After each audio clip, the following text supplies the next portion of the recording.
I figured you for a jazz guy.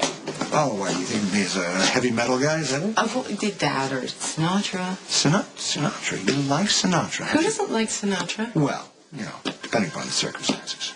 So the whole lunch you never once brought up the family business? Yeah, well, I figure, we talk about that too much anyway. Unless you feel compelled to ask me something. Why did we do this? We were hungry. Oh, no. Okay.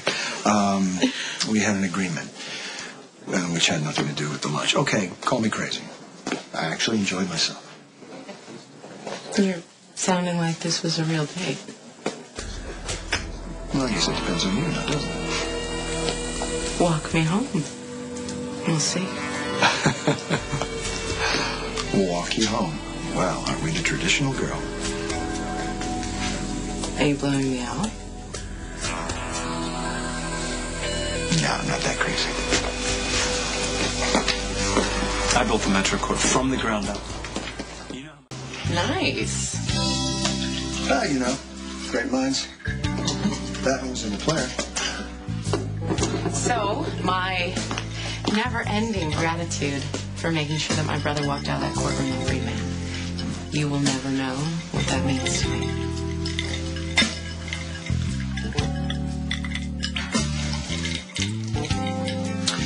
So I got a confession.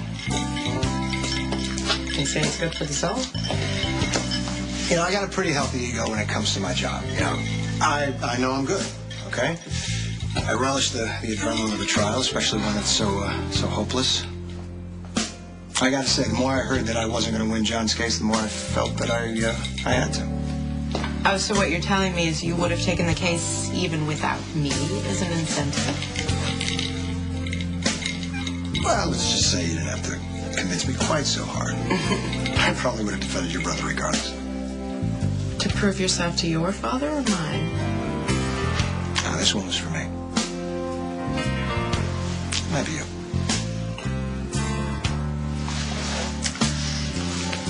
Regardless, might as well persist. You know, you didn't seem too glad when you were, in that room with little Miss Harvard Law and I interrupted you. I can't remember anybody but you.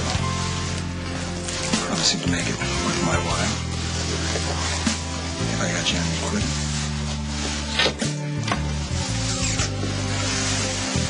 And here we go.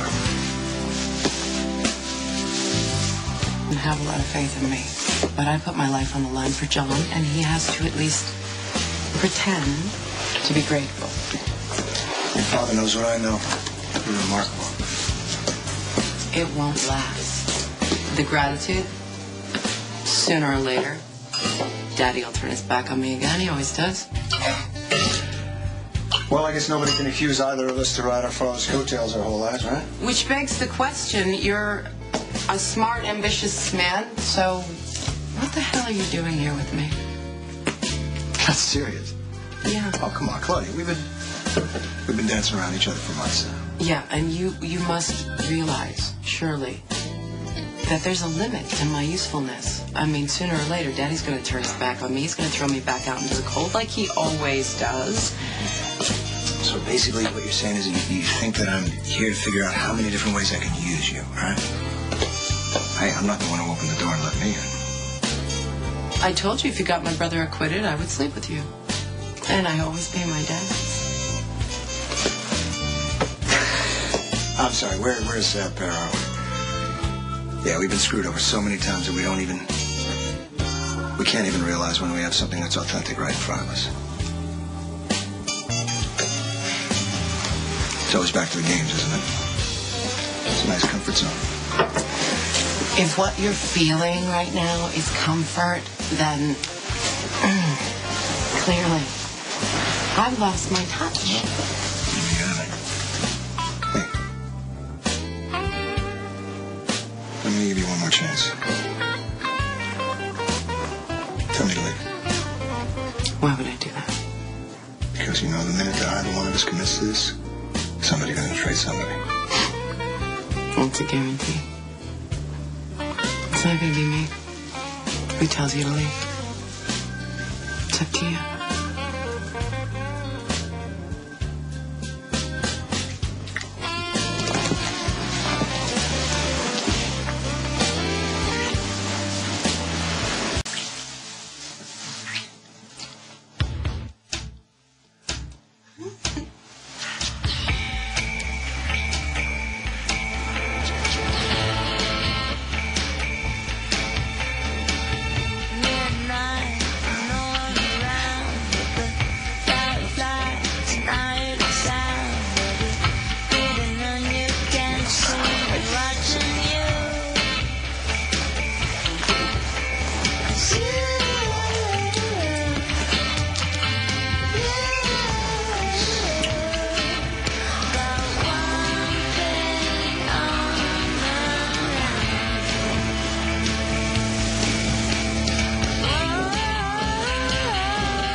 Wait, remind me again, who manipulated who here?